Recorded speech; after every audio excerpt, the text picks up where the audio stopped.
You're listening to Workforce Wired, the podcast that brings together healthcare leaders, staffing experts, and tech innovators to address the most urgent challenges facing healthcare organizations today. I'm James Futch, Director at Prime Workforce Solutions, and in each episode, we'll unpack the real obstacles that these organizations face and how partnerships, data, and technology all work together to transform and build stronger, smarter teams. Let's get to work. Welcome to Workforce Wired, first episode. Hurrah, we made it. Thanks everybody that's attending today, so we certainly appreciate it, but we really want to take the opportunity to dive into why partnerships matter and how working with the right people, the right resources, allows us to exponentially increase the impact we have for everybody. So we're going to start by just doing an intro myself. I'm James, the Director of our Workforce Solutions here at Prime Workforce Solutions. I've led this division here for about the last 4 years. And the biggest reason why is just we want to make an impact in healthcare. We want to continue pushing the envelope and what our clinicians can do. And that's why we have the partners that we have. So that being said, I'm going to throw it over to Nicole for an intro. So my name is Nicole. I'm with LaborEdge. I'm the Senior VP of Strategic Initiatives, and I oversee the VMS division. So we've been around as a company for over 12 or 13 years and strictly only in the healthcare area. And we really focus on the technology side of the business and really wanted to have the best technology platform in the staffing industry, specifically around the healthcare area.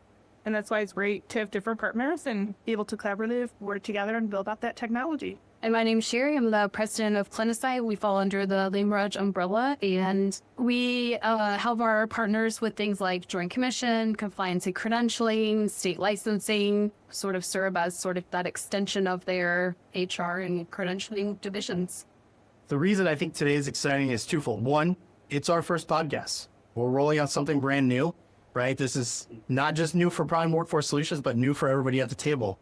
But more importantly, it's an opportunity to stress what we're doing now to navigate the challenges in the market. There's more opportunity out there than people think, but it's mostly because our partners understand that they need a new type of relationship. And that's why today's theme is all about partnerships that deliver, how staffing agencies can make an impact on quality care, and what that's really going to end up being for our partners. So to jump into it, the question that I was just going to start with for you guys is, how did you guys form your partnership? Why do you guys think that your partnership between CliniSight and LaborEdge is super important? Yeah, so I think that we got into our business right around the same time as LaborEdge, and we became really fast friends. I think mostly because both of our businesses focused on healthcare specifically, and just our goal of wanting to make healthcare staffing companies better. Because, you know, we've all worked in healthcare staffing, much like yourself. And when one agency looks better, we all look better. And so, I mean, that was always our goal. I know that that was sort of the foundation of LaborEdge's goal with the industry is how can we help each other do better and look better and really at the end of the day impact the quality of patient care. And I think you really want to focus on a well-rounded solution, really diversifying, because again, we have the technology solution, but there's a lot of other components that go into the staffing side of it and be able to offer the best solution that there is for just staffing in general, but at the end of the day, like you said, the patient care. And I think looking back, when we all first got started, I think that's when I first started getting into the industry too. And we had a lot of crossover in clients, and we had very, working with the same people, but very different perspectives that we're able to offer to really kind of be able to get that flexibility and that different uniqueness to really cater to the different staffing scenarios that we're seeing. And I think especially post-COVID, there's a lot more out there that people are looking for, and there's a lot more diversification in the industry now than there was. That was pretty kind of straightforward. You had 2 or 3 options, and that was pretty much all you're going to go with when it came to how you're going to staff, how you're going to recruit. Or now there's a lot more out there, and I think technology is one of the main factors leading that change and needing to have different opportunities out there. So I think collaborating with the right people to build out that opportunity is really key. Yeah, I think you guys hit the nail on the head. I think for the most part, post-pandemic, we've really had to realize what having the right people in place and the right resources in place really effectively means. When I think about it is, when we've operated with our partners, it's all been about whether our relationship is transactional or if it's strategic, right? And it's built on the things that matter most. And when I think about a strategic partner, I think about those that are willing to recognize that they can't just do it alone, right? Post-pandemic, that's not the case. I think Joint Commission states that there's almost like 700 plus companies Joint Commission certified now, right? That's a lot of different options that our partners could potentially have. How are you supposed to know who matters most or who can make the greatest impact when you actually need it? If we can continue to align ourselves with long-term goals for our partners, it improves the opportunity for delivery, right? And that's what matters most, making an impact on the patient care, on the resident care. And we have to have partners that prioritize those same things. Right. For example, with LaborEdge, right, we are using AI as part of the background candidate matching so that we improve the quality of clinicians coming through. And all of that cost that goes into the platform is absorbed by us, Prime Workforce Solutions. We don't pass any of that cost through. So in order to get the ability to bring in quality candidates, they just have to have a partner who has that strategic mindset, right? And then you couple that with, CliniSight being a part of the LaborEdge family, you have an opportunity to know that the credentialing is going to be done seamlessly, right? Yeah. People are going to hit the ground running sooner. Yep. And you've got that second set of eyes on your processes. You've got that company that's got their, finger on the pulse of Joint Commission, new standards, staying compliant there, which in my opinion should be a benefit for any hospital or facility to want to do business with a company like Prime Workforce Solutions.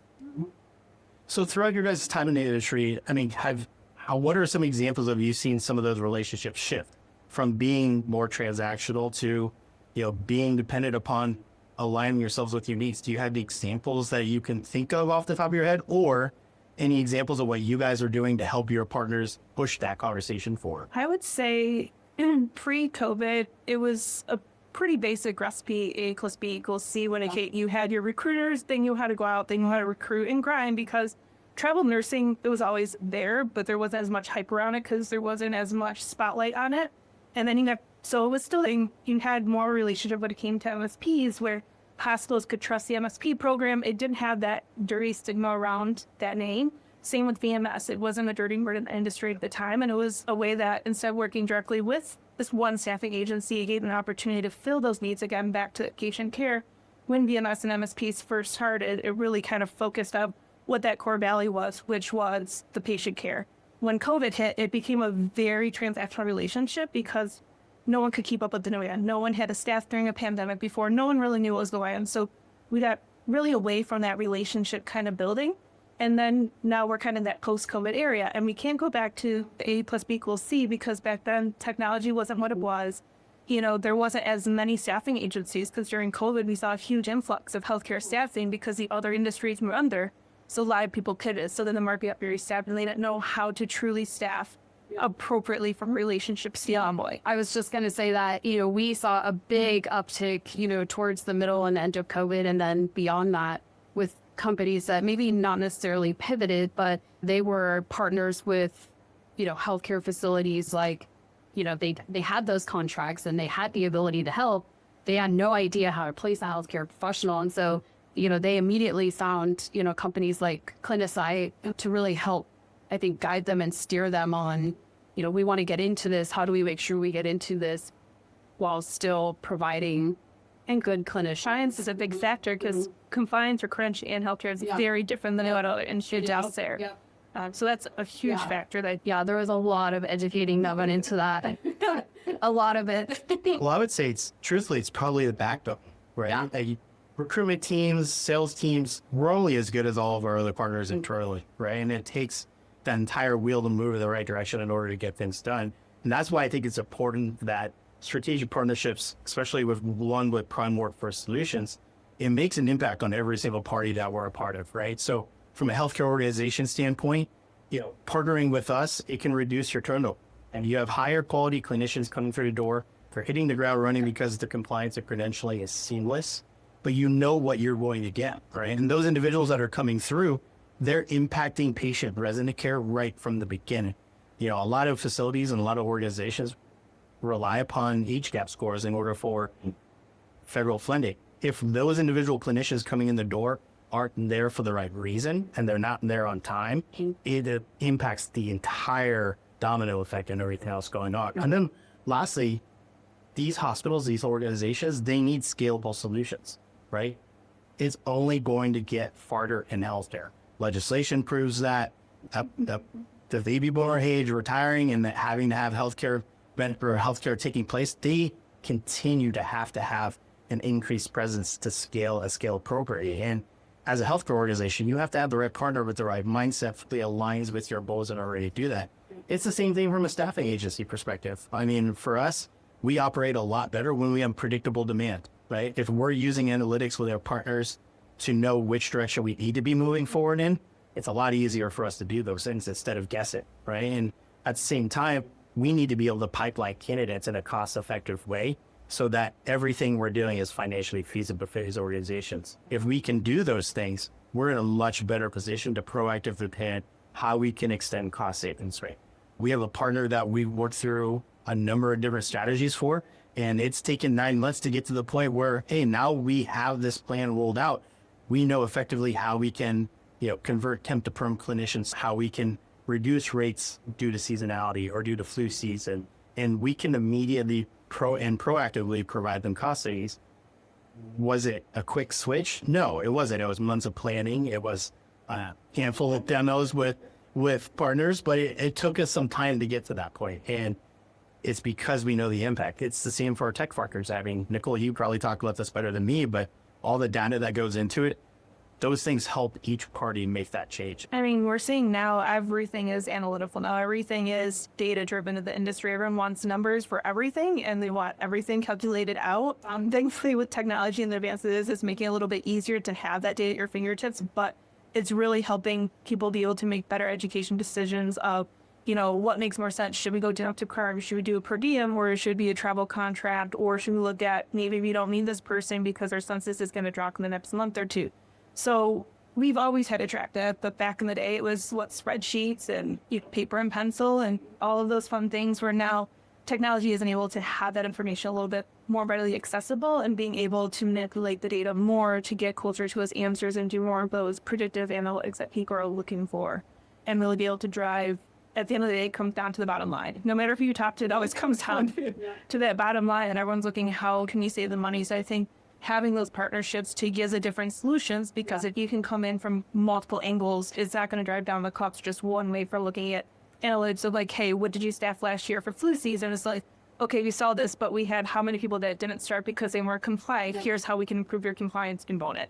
Or, oh, hey, we saw that you didn't have this technology in place, so we didn't have this visibility, but now if we can get this in place, we're going to get more visibility so we can make better decisions for moving forward. So I think, and you guys are the ones with the direct relationships at the hospital, work with them on the ground level to get the information. Because again, it's only as good as the data that you're getting. So if you're not getting good information, you're not going to be able to do the right thing with the partnership. So even outside of our partnerships, I think the hospitals and recruiters, there's a lot more people that end up making up the team at the end of the day to really drive that solution. Prime Workforce Solutions is very fortunate to be a part of the Fortis Healthcare Solutions brand of families, and we're led by an incredible CTO, Jesse Blackman, who always talks a lot about it, which I'm very grateful for, but talks a lot about the data integrity we have within our system, right? And I think that speaks volumes about the simple fact that we're only as good as the data that we collect and the data that we have that's accurate.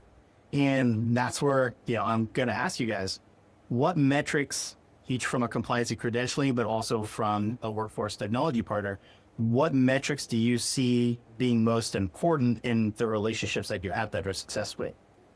Yeah, I mean, from a compliance standpoint, it's easy. It's the time to start. Can we cut that back? Making sure that there aren't delays and starts with new clinicians.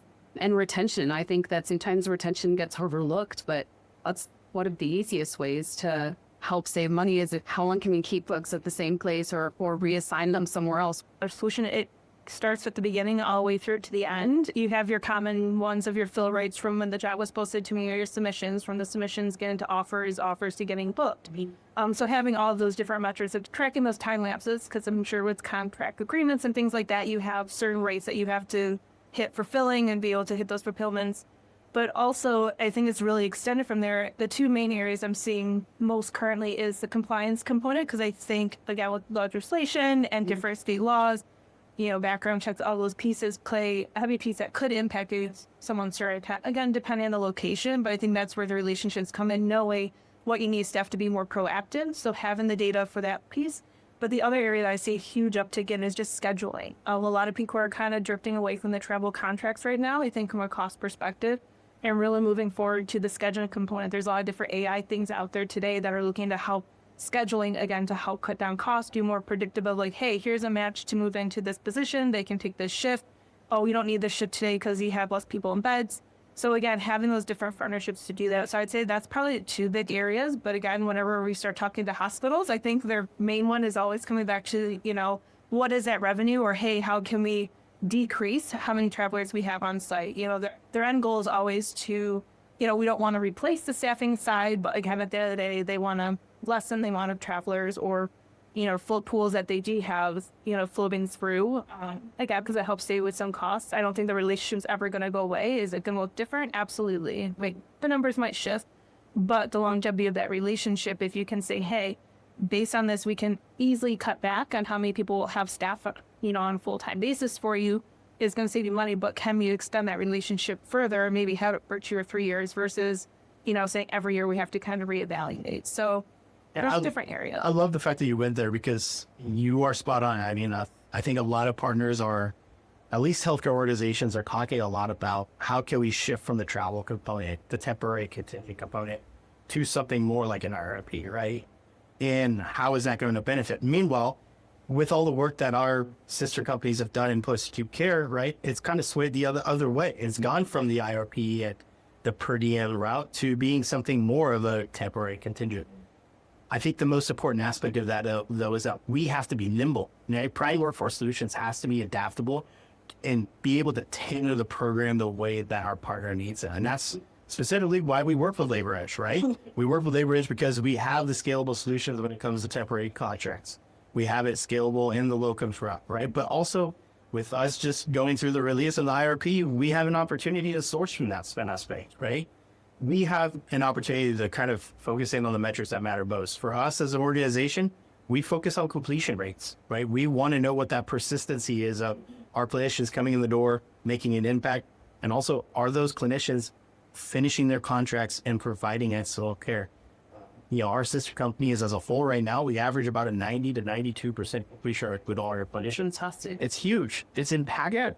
Right. But not only that, we also monitor the credentialing current techs because if they hit the ground running and they do it sooner, we really work with our partners to push that tech to perm option. Because if we can bring clinicians in that love the healthcare organization, they love the culture, they know that their skill set is continuing to get sharpened, that's really what value looks like to our partners. Right? It's trusting in the process that the program is meant to be for you rather than, hey, this is just the program, anybody can fit into it. But also it's a matter of making sure that we can communicate what's important to not only our partners like you guys, but also our clinicians who are coming in to kind of provide those services, but then also just aligning our values, right? For us, not a lot of people note that we touch every aspect of healthcare, whether it be nursing, therapy, allied health, post-acute care. We also touch education. We do locums advanced practice. You work in corrections. We work in dentistry of all things. I just got married in the last year, and part of the agreement to go on the benefits of my wife was that I was going to take better care of myself. Lo and behold, my birthday is next Thursday, and I have a dental appointment at 7:50 in the morning. So you got to love it. You got to love the little things that matter most. But when you align yourself with those same values and you're able to communicate and build trust, I think that's what really determines the value you're getting in a partnership. I know that's what's happened with us. Now it's the same thing of making sure that we're doing that for all of our other external organizations. The thing that's, I think, unique in the situation we're in is because healthcare, it's an ever-changing landscape. It's going to continue to evolve. We're going to have to continue to adapt no matter what seat you sit in, whether you're agency partner, the tech partner, or the credentialing oversight and monitoring. You have to be able to adapt the way that you need to. And the future of strategic partnerships is something else. We've got to get better at forecasting, right? We've got to get better at integrating tech. We've got to get better at workforce planning. Where do you see the evolution within your own space happen? I'm going to start with you, Shari. That's a great question. And that's actually something that we're working on right now. We've seen a lot of it, and you touched on it earlier with all of the state legislation that's coming out since COVID. Prior to COVID, there were, 10 or 13 states that required agencies to hold licenses in those states to be able to staff in those states. And now there's like 26, 25 or 26. And so we feel like we've done a really great job of, being able to help our clients not only get those licenses, which are extremely challenging, but help them meet the moment when it comes to things like, reporting requirements, credentialing requirements for the state, auditing, making sure that they're not just meeting their, facilities needs, but also staying compliant with the state. Yeah, no, you're absolutely spot on. Nicole? I mean, I think the most common thing we hear is AI. So definitely AI is taking a big, initiative, not just in the healthcare industry, but just in technology in general. So that's always the first question is, how are you integrating AI? How are you utilizing AI? Again, AI is learning from the data in your system. So you want to make sure that you have good data in the system so it learns good habits. You don't want to kind of put parameters or behaviors on it, or you don't want to have it to learn bad habits, because then it's not going to give you what you're looking for. It might end up costing you more money than it should. So I definitely, see it going there, but you have to apply it, I think, not correctly, but just smartly and, baby step your way there to make some of those impactful areas, maybe looking at the compliance component or looking at how can we better improve job matching. So starting in specific areas that can make a big impact, but minimally shift it. Because again, I don't think we're fully ready to jump 100% into the AI. I think technology is always going to be there for the staffing component. The same thing, I'm sure you guys see at PWS as well. Of, you have to shift how you're staffing. You're going to have to shift how you're selling.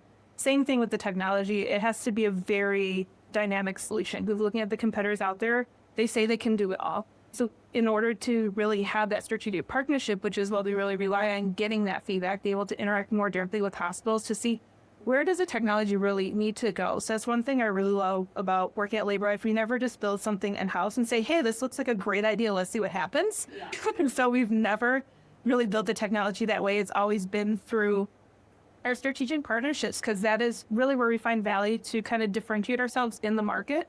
And I think that's why we're very strong in the healthcare staffing industry and why we have a all-rounded solution that can really be flexible. Again, for you guys can sell, because if you guys aren't selling, you're not using our technology. So that's a big, I'm not doing my job successful of giving you what you're looking for.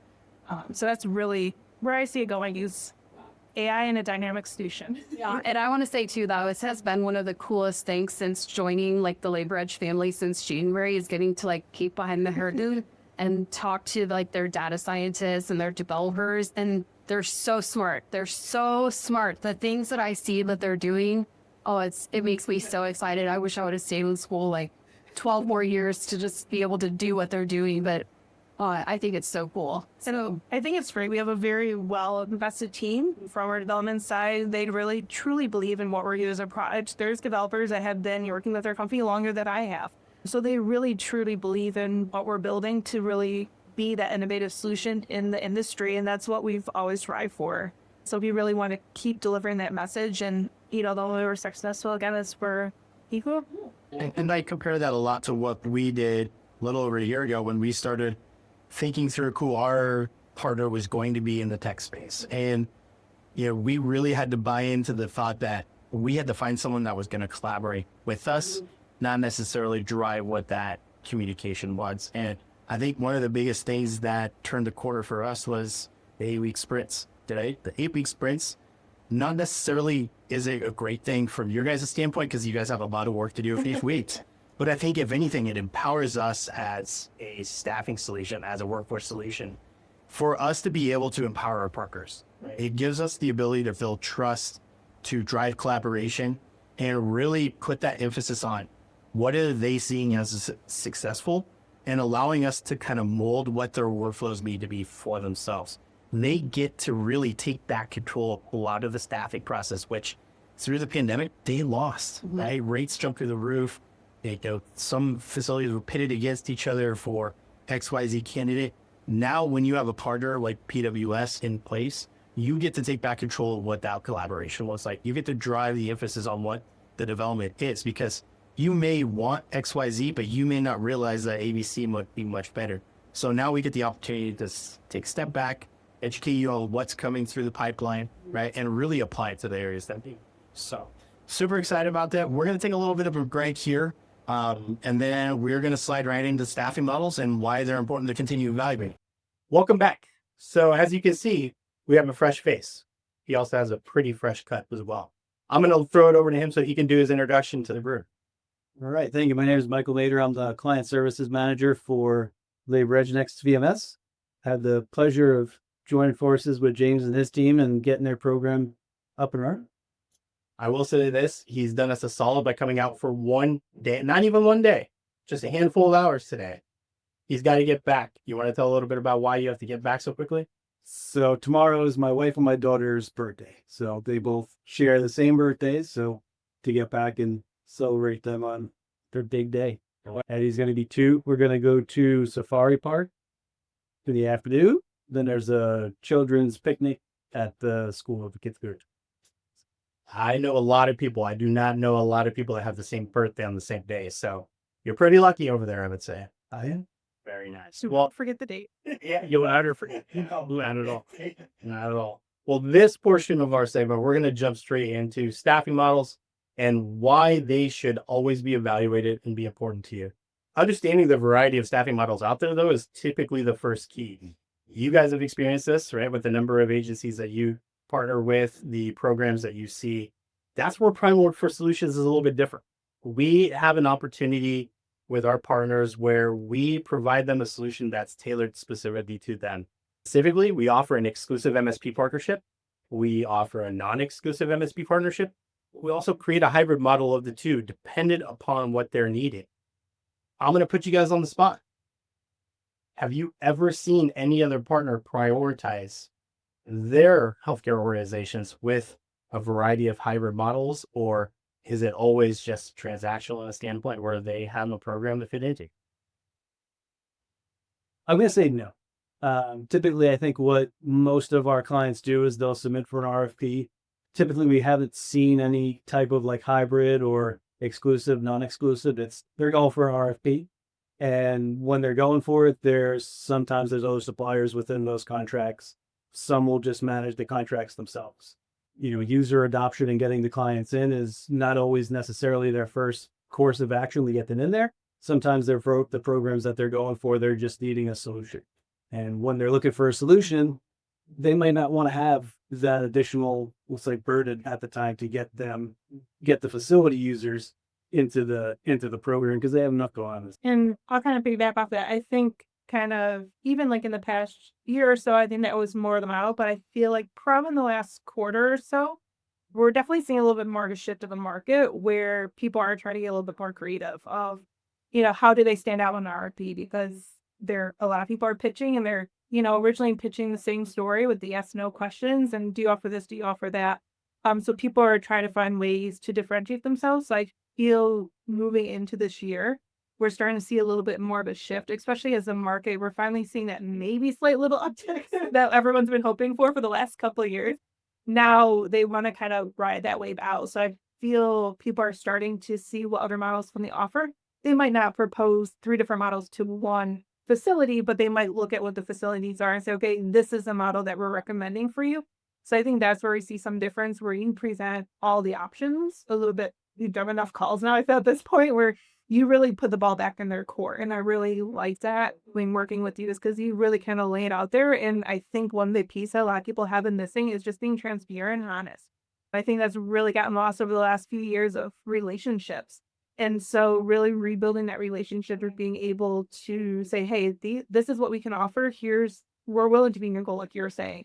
And here's what we can offer you. And if we work, great. If not, maybe there's a better partner out there. Then you learn and you grow from it, where I think people are starting to become a little bit more flexible in their roles, but they still are pitching you the one model for that one specific client, but they might have 3 or 4 different pitches that they might be giving now. So I agree. And I think with the way that the healthcare landscape has just evolved and it's shifted, like you said, people have had to become nimble, right? And not only that, the definition of an MSP has totally changed from what it was pre-pandemic, especially during the pandemic, and now post-pandemic.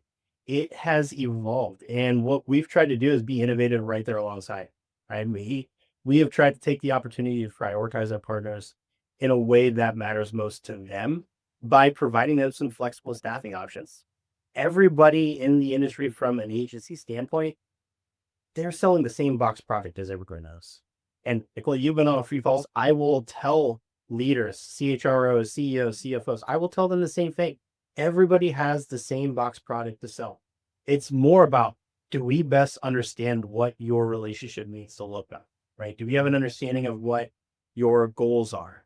Once we know that, we can tailor the program around you to mimic what your workflows are. We can mimic what your goals are. We can align ourselves in a way that drives the success, because variations in staffing strategy, they're going to come and go, right? Especially with, we were talking with Shari earlier, the way that legislation is changing for compliance, the same winds are blowing over into how agencies like ourselves partner with other agencies in order to supply.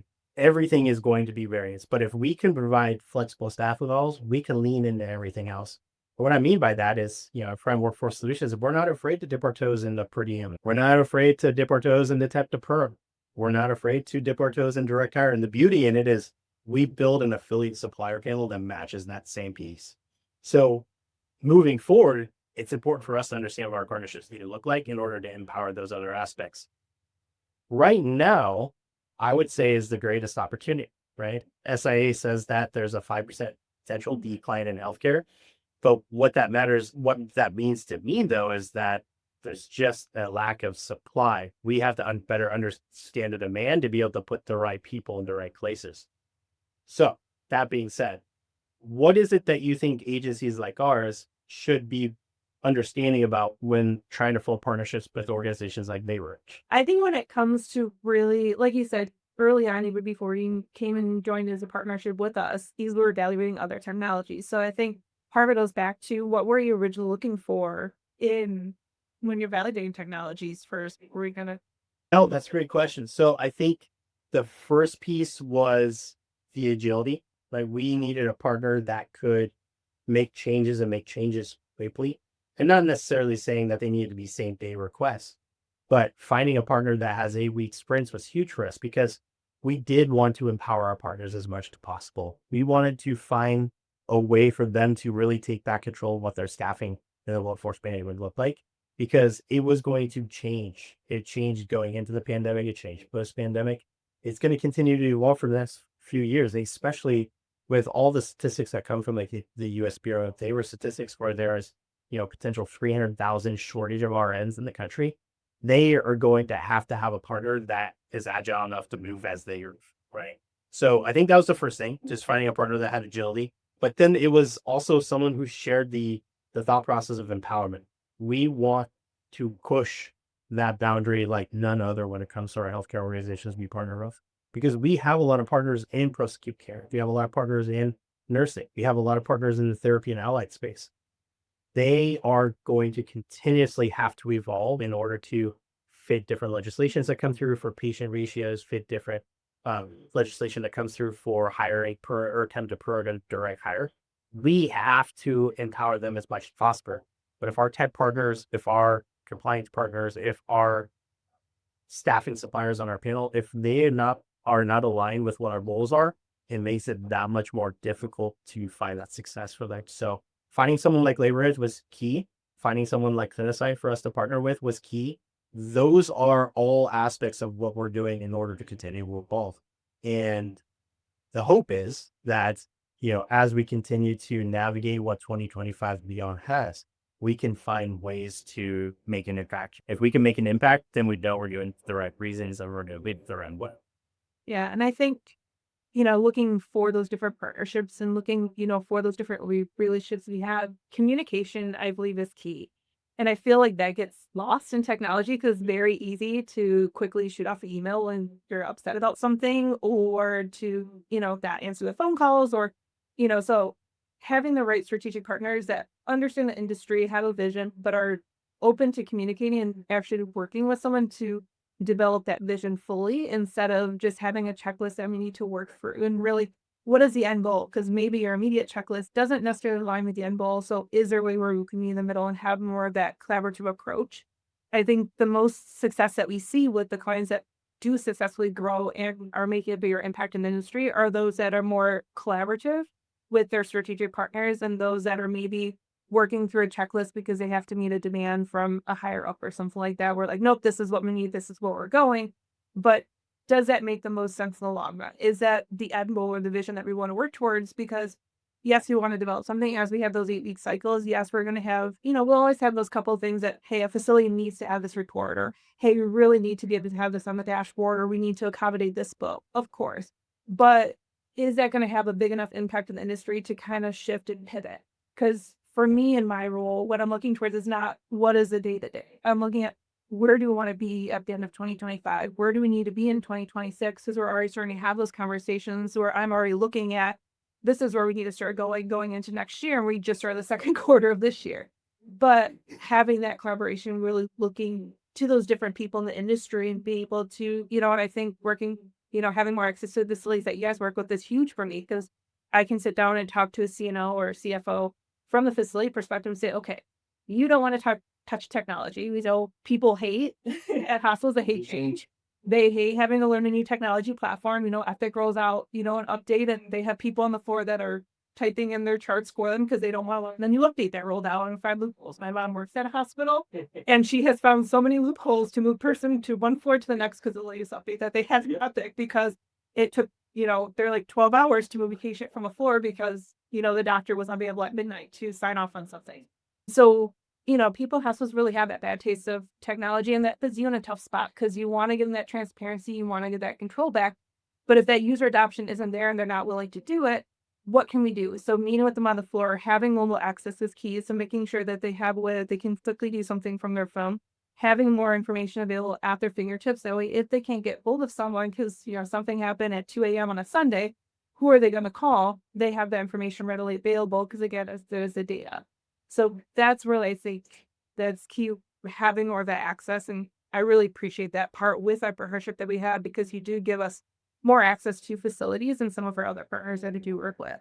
And I think that's why having the right staffing model matters the most. And, we can influence anything that we need to by just taking the time to best understand what we're good at, where we need to maybe create some opportunity.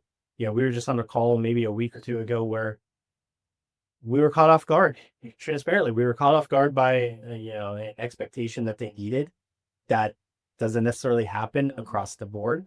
And it was very unique to them, but we're able to navigate those challenges because of the simple fact that we take a step back, we reflect, we talk through it. And, Michael, we have our bi-weekly Wednesday calls, which I feel like I reach out to you far more often than bi-weekly, but we have those opportunities to connect on like what's effective for us, right? And what is it that you can, and that's something you ask constantly, is like, how can I help support you? How can I help push this narrative through it? And that's where I think, customizing the model specifically to their challenges is very key. We talk about it all the time. One of the first things we talk through, is it a clinical challenge? Is it a financial challenge? Is it a compliance challenge? Where are we heading so that we best know what questions to ask? If you partner with some individuals in the same seat as me, what do you see most about, maybe from a consistency standpoint of all of us, what do you see us doing in order to navigate the challenges that may be coming in 2025? So from my perspective, what do you think Prime Workforce Solutions can continue to pivot with? Or what do you think that we can continue to adopt that's going to allow us to continue the success that we have? Yeah. So with one of your other points before is, the key point to our partnership and the configurability that you're trying to give your programs is that Nexus VMS isn't a one size fits all. It's a configurable solution that anybody can work it.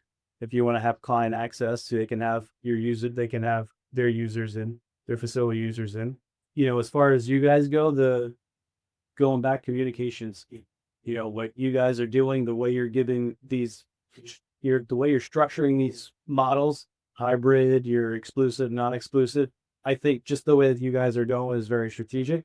I think there's a lot of opportunity for what you are doing. We have our calls and the topics are always the same. What can we do to help? What can we do to support you? No, I think you're spot on, because I think if we didn't invest in that time, we didn't invest in the partnership, whether it be LaborEdge or whether it be CliniSight, any of our affiliate suppliers, if we didn't take the time to invest into what those partnerships look like, we don't really position our staff level the best way, right? We could have something that is innovative and outside the box and going to make an immediate impact. If we don't know how to convey it and we don't know how to empower it, then it's going to result in some inefficiency. We don't have an opportunity to make as great of an impact as we can. And that's why 2025 has started off the way we have, right? We've taken an approach of understanding what needs to happen out there rather than trying to force our hand in. The better we understand the market, the better we partner with our external partners, then the more impact we can make, not just internally for our teams or our family brands and towards self-care stations. We have an opportunity to make an impact or real impact for all of these healthcare organizations. So I'm super excited about the partnership we have. I think we've come a long way in the last 15 months. I'm sure you guys have pulled some hair out and maybe as many grays as me, but you guys have come a long way in helping us, and we cannot thank you guys enough for the partnership that you guys have been with us. So It's been great. So I think, working with you has just been ideal. And I'm excited to see where I think the success you guys have been seeing the first quarter speaks, volumes to really being able to hone in where you want to focus and where you want to drive things. And, I'm excited to see where this goes with our partnership, because I think you guys are finding your stride and and I think that's a big thing I think you guys are doing well or successful with POs is you're not necessarily spreading yourselves as much as you want to be nimble and having all these different staffing models out there and offering different opportunities. I think between your different partnerships that you have, you're able to offer that. But you as, Primary First Solutions isn't say, oh, we can do everything ourselves. You're relying on, a network of people to support that model. And I think that's how where you're seeing yourselves a little bit more differentiated in the market, a little bit more successful, because there's a lot of organizations out there, I feel, that come in and say, nope, we can do it all for you. We're going to do it ourselves. And then that's where they kind of fall flat because they can't fill a certain niche or they don't have the technology that is flexible enough to accommodate certain flows of perspectives. So I think what you guys are doing well and successful is really heavily relying on the different partnerships that you have, the different staffing groups that you guys are affiliated with. So if you guys can't do it directly, you have enough people in your network where you can still tap into to make the program overall a success. And that's really where I think you guys are finding yours right now. yeah, and I would say that's probably the favorite thing that I have about how we built out Prime Workforce Solutions is that our affiliate panel and our family of brands is so diverse that we can cover all those different aspects of healthcare, but also we can build it the way that our partners need, right?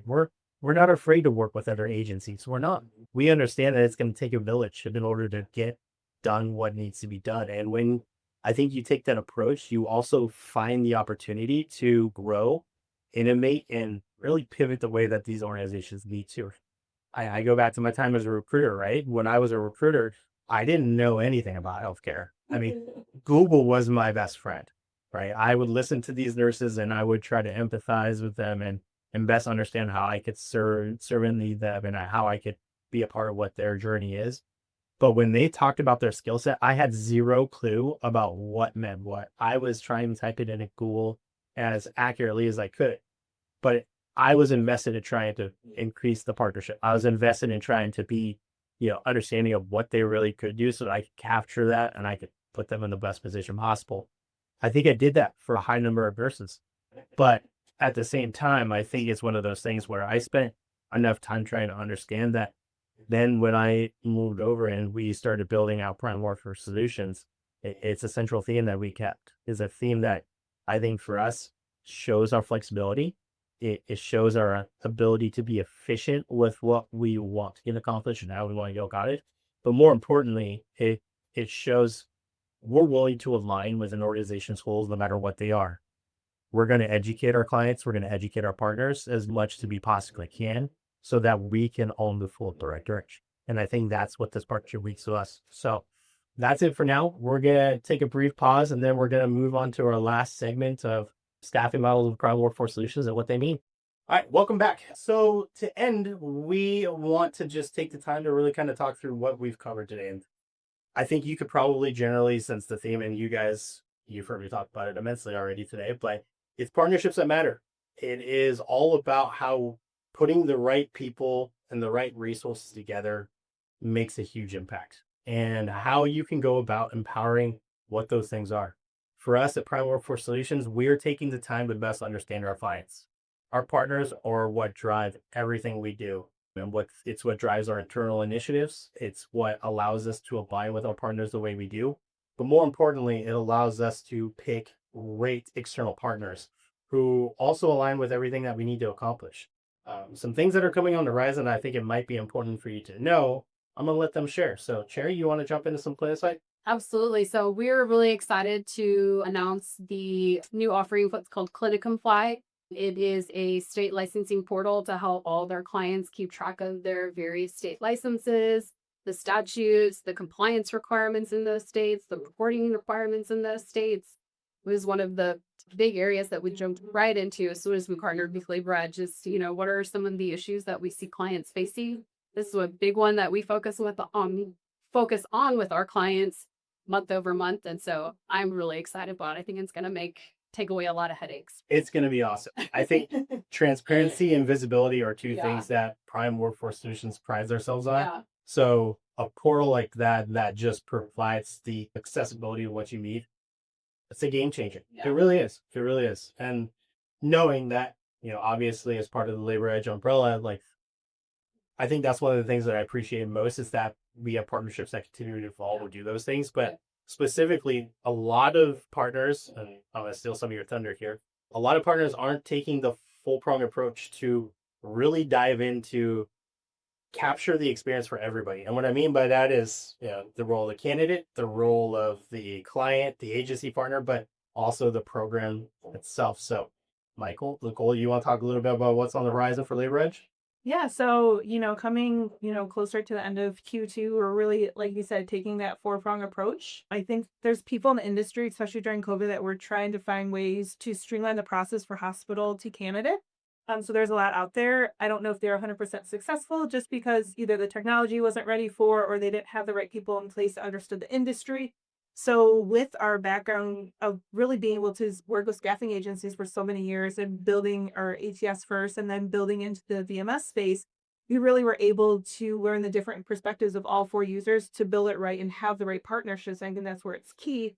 So we're bringing that candidate component back into the play for the MSP programs and really giving that full approach from start to finish, starting from the hospital through the MSP program to staffing arm all the way through the candidate, but giving them access mobilely as well while being on a portal, visit anything. People are mostly working from their phone nowadays, are always on the go. So really just giving what they can do at their fingertips, because at the end of the day, it comes down to efficiencies. Like it's speed to market. That is one of the biggest metrics I think we all talked about today. That is huge. And so what ways can you do that more efficiently? And if you don't have all four people in there, and I think technology is what unifies it, because in the industry, I think, as you were saying, a village, more people are starting to come together, more people are being more collaborative, but people still really, I feel, work in silos and still are very protective or guarded because of what we lived through Pintam. And I think, technology is kind of the underlying solution that can kind of bring back and unify all the different parties involved.